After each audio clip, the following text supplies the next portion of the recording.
Top quality और consistent performance के लिए सिर्फ सिल्वर पंप नाम याद रखना।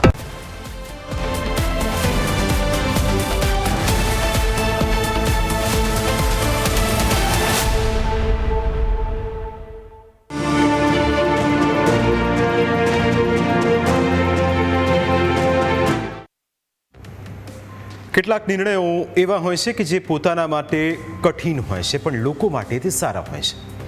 રાજાઓની જિંદગી સાથે આવું અનેકો વખત થયું. રજવાડાઓએ રાજપાટ આપી દીધા. તે નિર્ણય તેમના માટે કઠિન હતો પણ લોકો માટે તે સારો હતો. તે સમયે ઘણા એવા મંદિરો હતા જ્યાં મહત્વના પૂજાપાઠ રાજવી પરિવારો જ કરતા આવ્યા છે. તેમાંનું એક મંદિર એટલે કરોડો શ્રદ્ધાળુઓની આસ્થાનું કેન્દ્ર સ્થાન અંબાજી મંદિર. અંબાજી મંદિરમાં દાતાના રાજવી પાસે પૂજા કરવાનો વિશેષ અધિકાર હતો, પરંતુ આ અધિકાર હવે તેમની પાસેથી છીનવાઈ ગયો છે. કોર્ટે દાતાના રાજવી પરિવારનો વિશેષાધિકાર નાબૂદ કર્યો, જેથી હવે આઠમની પૂજાના દિવસે દર્શનાર્થીઓએ મંદિરની બહાર નહીં રહેવું પડે. તેઓ પણ આઠમની પૂજામાં સહભાગી બની શકશે અને દર્શન કરી શકશે. તેવામાં આખા કેસને સમજવા માટે પહેલાં તો અરજદારે શું અરજી કરી હતી તે સમજવી જરૂરી છે. આ કેસ અંબાજી માતા દેવસ્થાન ટ્રસ્ટ અને દાતા રાજ્યના પૂર્વ મહારાણાના અધિકારો તથા પરંપરાગત વિશેષાધિકારોને લગતો હતો. પરંપરાગત રીતે મહારાજાને નવરાત્રિના આઠમના દિવસે વિશેષ પૂજા, હવન અને ચામર ફરકાવવાના અધિકાર મળતા હતા. રુદ્રરાજસિંહનો દાવો છે કે રાજાશાહી વખતે અંબાજી મંદિર તેમની ખાનગી મિલકત હતી. દાંતા સ્ટેટમાં 500થી પણ વધુ મંદિરો આવેલા છે. જ્યારે રાજ્યનું વિલીનીકરણ થયું ત્યારે હળાદનું મંદિર ત્યાંના ઠાકોર સાહેબને સોંપ્યું. પુંજપુરનું મહાદેવ મંદિર પુંજપુર ગામને સોંપ્યું. એ રીતે અંબાજી અને દાંતાના મંદિરો રાજા પાસે હતા, પરંતુ સરકારે તેમની પાસેથી અંબાજી મંદિર લઈ લીધું. જેથી અરજદાર મહારાજા મહિપેન્દ્રસિંહ તરફથી રજૂઆત કરાઈ હતી કે અંબાજી મંદિર અને તેની મિલકતો ખાનગી છે અને જાહેર ટ્રસ્ટ તરીકે નોંધણી ખોટી છે. આ કેસમાં ગુજરાત હાઈકોર્ટે આરાસુરી અંબાજી માતા દેવસ્થાનને પબ્લિક ટ્રસ્ટ તરીકે નોંધણીનો નિર્ણય યથાવત રાખ્યો છે. હવે અગાઉના દાતા રાજ્યના વારસદાર મહારાજા મહિપેન્દ્રસિંહજી પરમાર દ્વારા દાખલ કરેલી અપીલ રદ કરી દીધી છે. કોર્ટે શ્રી અંબાજી માતા દેવસ્થાન ટ્રસ્ટના વહીવટકર્તા દ્વારા એડવોકેટ અર્ચના આર આચાર્ય દ્વારા દાખલ ક્રોસ ઓબ્જેક્શનને પણ મંજૂરી આપી છે, જેનાથી દાંતાના મહારાજાના અગાઉ આપેલા વિશેષાધિકારો રદ થઈ ગયા છે.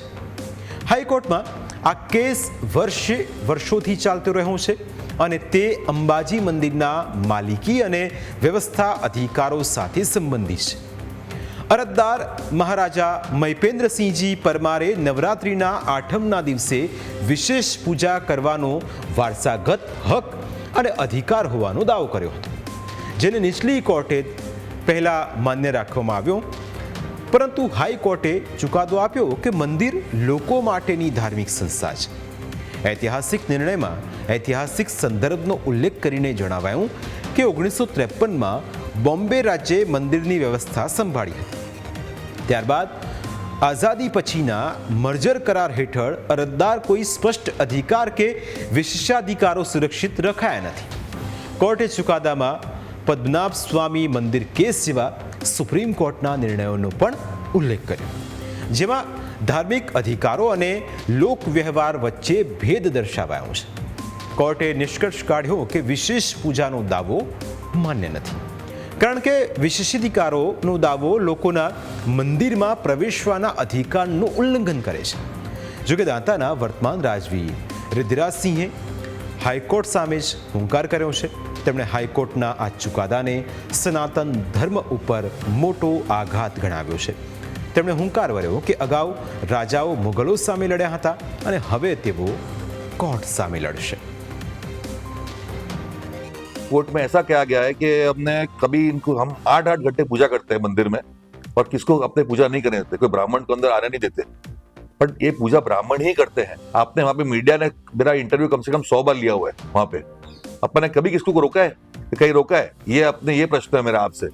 और कोई भी आके बोल दे कि हमने उनको रोका है दर्शन करने से, तो मैं कल पूजा करना बंद कर दूंगा। मैं ये नहीं चाहता कि हम इसका आंदोलन करें कि कुछ करें, पर जरूरत पड़ेगी तो हम उसका करेंगे, क्योंकि ये सब ऐसी चीज है कि जब मुगलों ने हमारे ऊपर हमला किया था तो भी हम लड़े थे। माता जी के मंदिर को विध्वंस करने की कोशिश करी थी अकबर ने, तब उसके सामने लड़े थे। जहांगीर यहाँ पे शरण में आया था दांता में, तब भी दांता के राणा लड़े थे। और मेरे साथीदार है, ये खाली दांता के राणा की पूजा नहीं है, इसमें हमें एक जाति आती है। तो मैं ये कहना चाहूंगा ये सनातन धर्म के ऊपर सबसे बड़ा एक आघात है, क्योंकि ये सनातन धर्म ये परंपरा है, एक करवटा जो बोलते हैं उसको एक करवटा है, और ये सनातन धर्म के ऊपर आघात है कोर्ट का ऑर्डर, क्योंकि ये 1000 सालों से पूजा होती आ रही है। आज की पूजा नहीं है ये, मैं 40वीं मेरी पीढ़ी में मैं 40वां हूं जो ये पूजा कर रहा हूँ। सनातन धर्म के ऊपर एक हमला है, और इन्हें जो हंसते हंसते जो किया है, जजमेंट दिया है हंसते हंसते, वो एक दुखदायक बात है कि इतने बड़े हाईकोर्ट के जज हंस रहे हैं सुनवाई में और बात कर रहे हैं, और हमारा वकील बोलता है ये मैटर नहीं है, तो आप वो बोल रहे हैं कि ये क्या मैटर नहीं है। वो हंसते हंसते बात कर रहे हैं। मैं तो ये अपने कमल आचार्य और जो अपने वकील है ट्रस्ट की, उनके खिलाफ एक्चुअली एक्शन लेना चाहूंगा, मानहानि का दावा करना चाहूंगा उनके ऊपर। હાઈકોર્ટના ચુકાદાથી રાજા હવે ગુસ્સે ભરાયા છે અને હવે તેઓ હાઈકોર્ટના ચુકાદા સામે પણ લડત આપવાની તૈયારી દર્શાવી રહ્યા છે।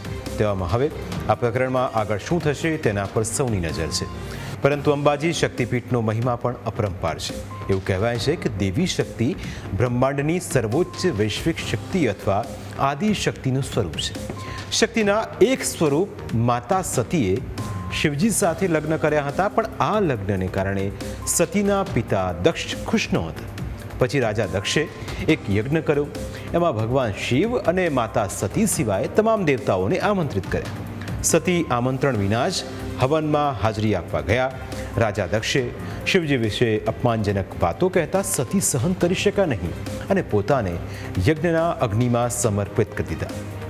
માતા સતીના શોકમાં દુઃખી ભગવાન શિવે સતીના શરીરને ઉઠાવીને તાંડવ નૃત્યનો પ્રારંભ કર્યો। તેમને રોકવા માટે ભગવાન વિષ્ણુએ સુદર્શન ચક્રનો ઉપયોગ કરીને સતીના દેહના ટુકડા કરી નાખ્યા। જ્યાં સતીના શરીરના અંગ પડ્યા એ સ્થળો શક્તિપીઠ બન્યા અને માતા સતીના હૃદયનો હિસ્સો જ્યાં પડ્યો એ સ્થાન આરાસુરી અંબાજી શક્તિપીઠ તરીકે ઓળખાયું। કહેવાય છે કે અહીં માતાજીના સાક્ષાત દર્શન થાય છે અને એટલે જ દેશભરમાંથી શ્રદ્ધાળુઓ અહીં શીશ ઝુકાવવા આવે છે। માતાજી સૌને સદબુદ્ધિ આપે।